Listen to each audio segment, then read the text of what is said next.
tutti, sono Rui. Oggi vorrei rifare la ricetta dei ravioli cinesi perché era stato proprio il mio primo video che avevo fatto, infatti c'erano pieno di imperfezioni e a questo punto ho detto lo rifacciamo e cerco di mettere più diciamo tip e consigli possibili, dettagli, così per diciamo migliorare la qualità del video e aiutarvi a fare i ravioli a casa. Iniziamo con l'impasto. Oggi userò 300 g di pasta, di farina tipo 00. Andiamo ad aggiungere dell'acqua. Io l'acqua lo aggiungo di solito pian piano perché devo vedere un attimo come viene l'impasto.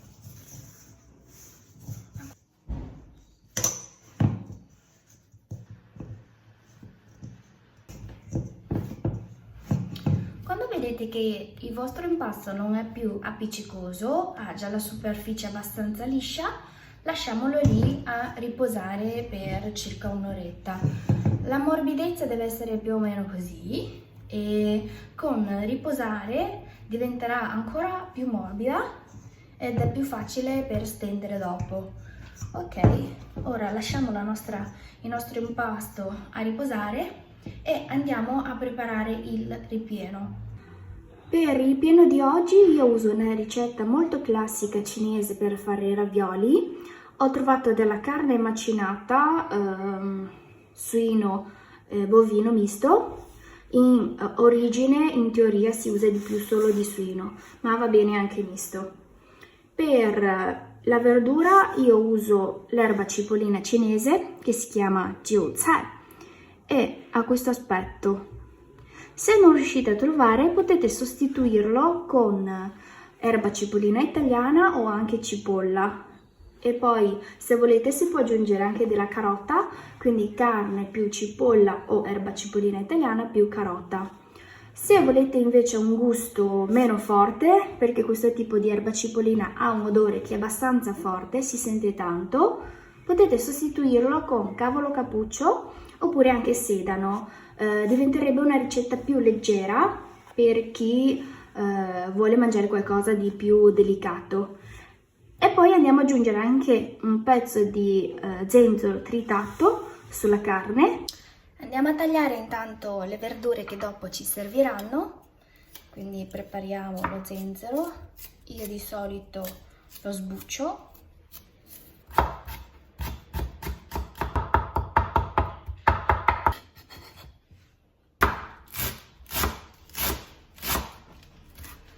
No, è un coltello troppo piccolo.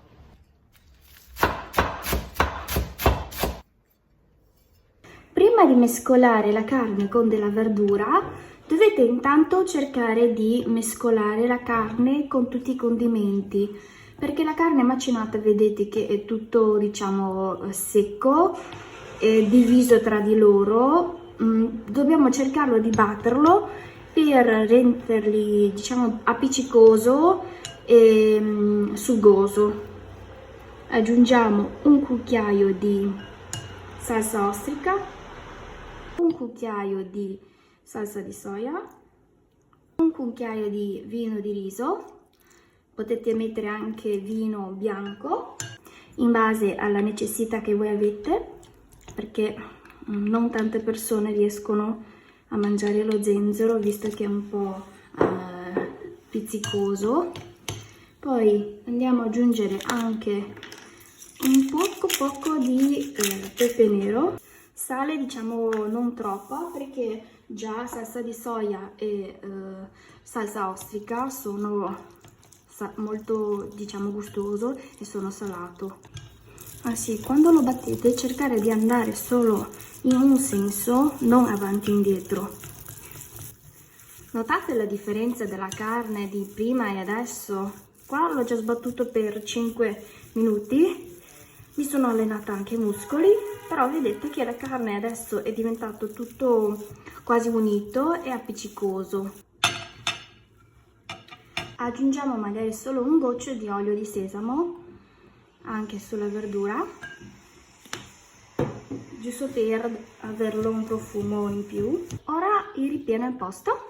Riprendiamo il nostro impasto che dopo aver riposato un po' l'impasto è diventato anche molto più morbido di prima, qua, per evitare che si appiccica dopo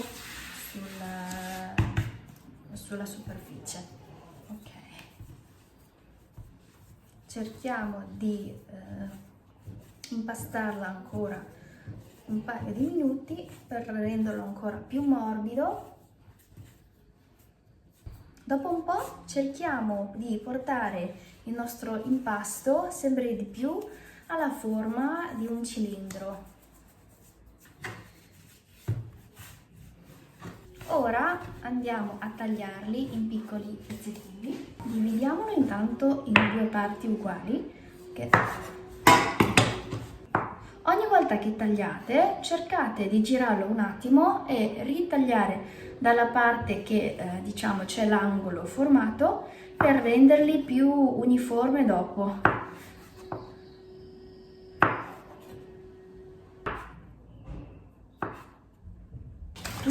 Tutto il nostro impasto, rimettiamo su un po' di farina secca e cerchiamo di riportare tutti questi pezzettini alla forma più rotonda. Oh yeah! Ok, ecco perché bisogna tagliarlo girando, perché adesso basta fare così, vedete che torna già una forma più rettangolare, e andiamo a schiacciarlo, ecco, è diventata una piccola piadina. Lasciamo da parte. Cercate di farlo più rotondo possibile, questo vi permette dopo di avere la foglia per chiudere i ravioli molto belli e formati rotondi. Ora cerchiamo di stendere il nostro pezzo di farina, pezzo di pasta. Bisogna che girate il vostro mattarello così e ogni volta che lo arrotolate cercate di far prendere una parte della vostra sfoglia, l'altra mano cercate di girare invece la sfoglia. Vedete che ai lati io cerco di farlo molto sottile, mentre qua in mezzo il mattarello non arriva molto spesso, per avere l'impasto che ha il mezzo più grosso, mentre ai lati più sottile, perché così quando andate a chiudere il vostro impasto non si rompe facilmente. Ok, fatto uno. Ok, finito. Ora vi faccio vedere come si chiudono i ravioli. Vi faccio vedere 3 metodi e poi voi scegliete quello per voi è più comodo per farli. Allora, vediamo il primo metodo. Andiamo a inserire il ripieno in mezzo. Se è la prima volta cercate intanto di metterlo di meno e andiamo intanto a chiudere al lato destra qua. E poi con il dito della mano sinistra spostate la farina, la pasta e chiudete con la mano destra. Ecco, spostate e chiudete, così.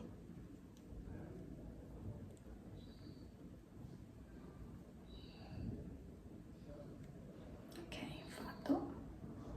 Spostiamo un attimo il ripieno e così come verrebbe un raviolo chiuso per bene.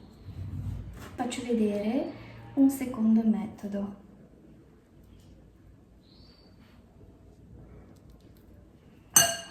Andiamo a chiudere intanto in mezzo, vedete qua in mezzo è già chiuso, e ai lati con la mano destra portiamo le pieghe verso centro. E l'ultimo chiudiamolo così. Giriamo, chiudiamo, facciamo la stessa cosa anche dall'altra parte e chiudiamo. Ecco. Il raviolo così ha le pieghe da entrambi le parti. Facciamo l'ultimo metodo.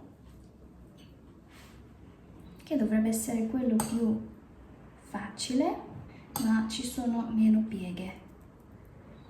Allora, andiamo sempre intanto a chiudere qua in mezzo e anziché di spostare e fare 3 pieghe facciamo solo una, quindi una piega enorme e anche qui una piega enorme. Ecco, anche così è più facile da fare, ma comunque il raviolo è sempre bello. Se volete saltare potete anche fare, diciamo, i ravioli senza pieghe, basta chiuderlo, no? L'importante è che sia buono.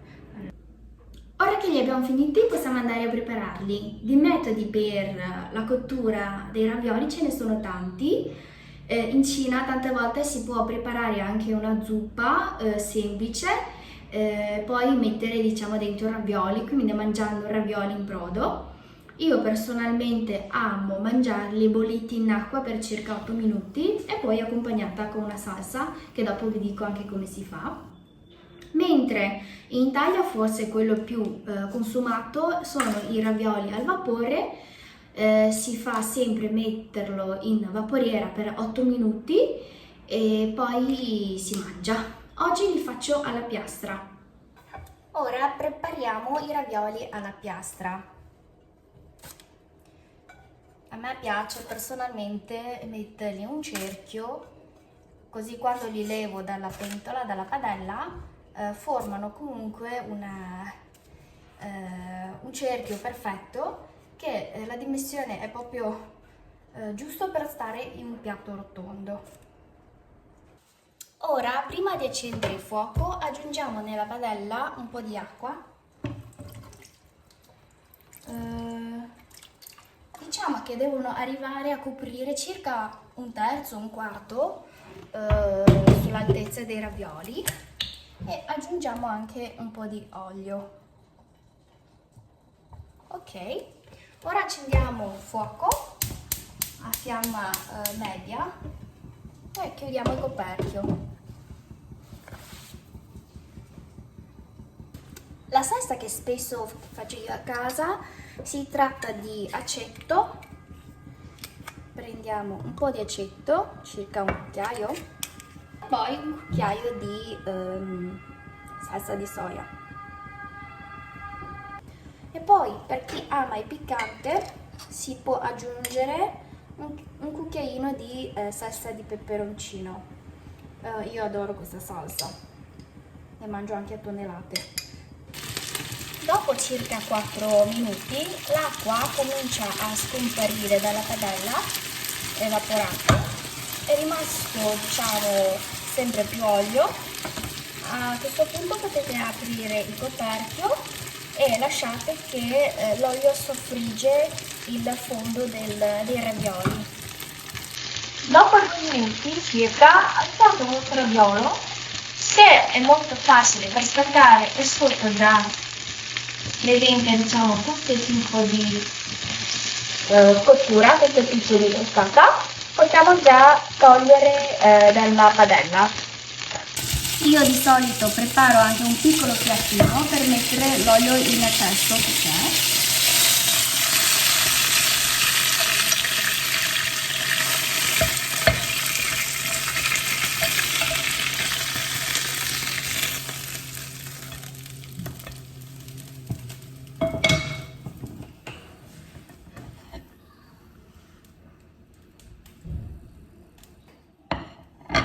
Ed ecco pronto il nostro piatto di ravioli.